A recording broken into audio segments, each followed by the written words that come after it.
I'm Hannah Barry and this is Risk SA TV. Joining me in studio today is the CEO of AIG South Africa, Mike Durek. Mike, thanks for joining us today. Hannah, it's great to be here and it's wonderful to be in Cape Town. Now, 2011 has been a very exciting year for AIG.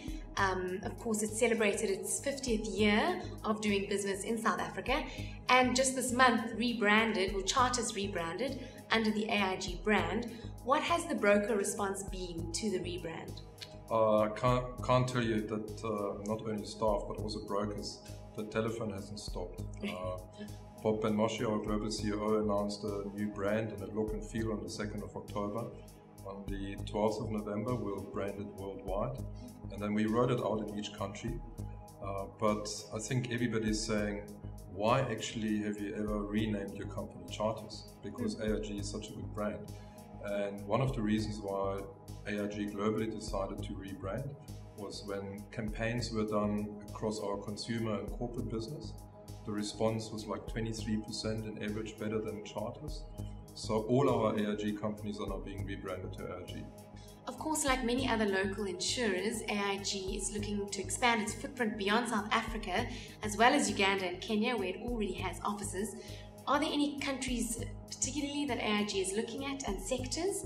And why does Africa present such a compelling proposition? It's a multi-million-dollar question. So obviously our growth strategy across the globe is where GDP rates are higher than in economies like the US or in Europe. So Brazil, India, China and Africa are on the map. We do look at geography, we look at occupancy or industry sectors, and then we differentiate between what we call corporate and consumer. Now in the corporate market, the reason why we came to South Africa was in 1962, which was the Hendrik Verwoerd Dam, which was a massive infrastructure project, which is now the Durek Dam.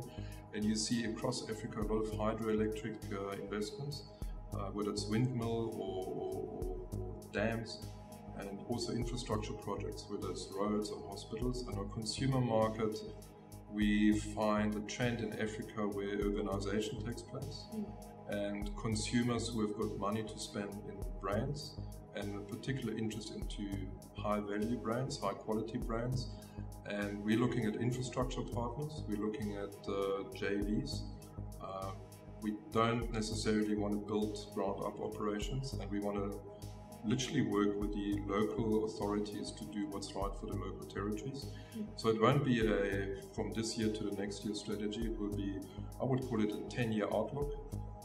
If you remember, AIG JV Star is actually started in China, and that is like 90 years ago.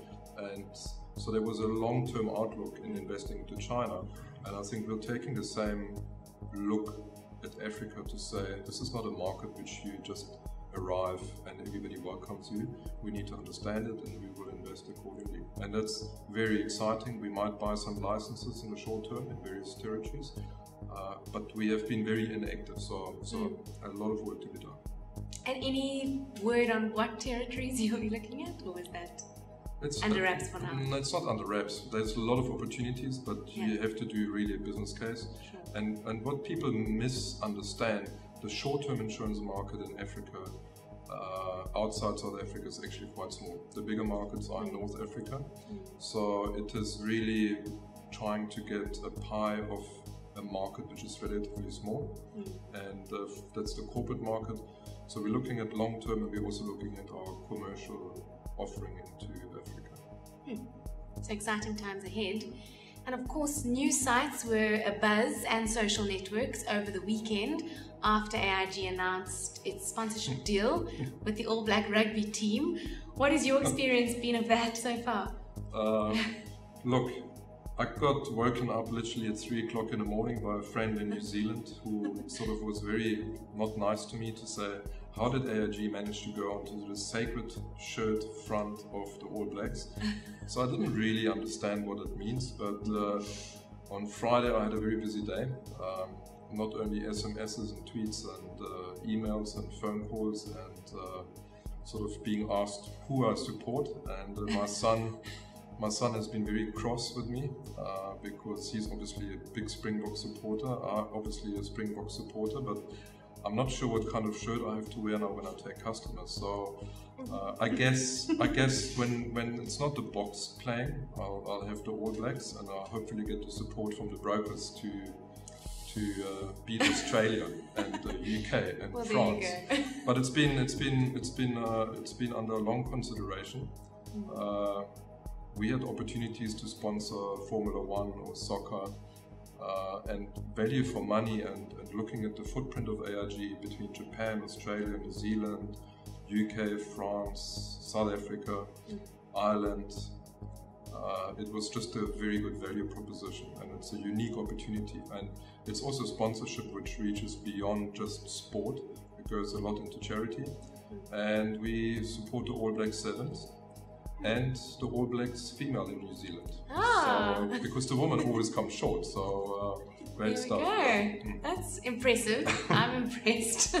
And on that note, I don't know if you have a message that you'd like to leave for our readers, or our viewers rather. Our viewers. Watch our charters, AIG. There's a lot of new energy, and watch out competitors, because we're going to play in a few spaces which we haven't played. Everybody knows us as the big top corporate broker, and I think we really want to reach out to the brokers out there who've only had a little choice in terms of insurance offering. We want to partner with you, and we want to understand what we need to do to make you successful, and I look forward to that. So you'll see a new AIG, a more humble AIG, and an AIG which wants to offer to the local market. I say be global, but act local. So we want to be a South African AIG, not an American AIG. Well, there you have it. Definitely a space to watch. Thank you, Mike. Thanks, Anna.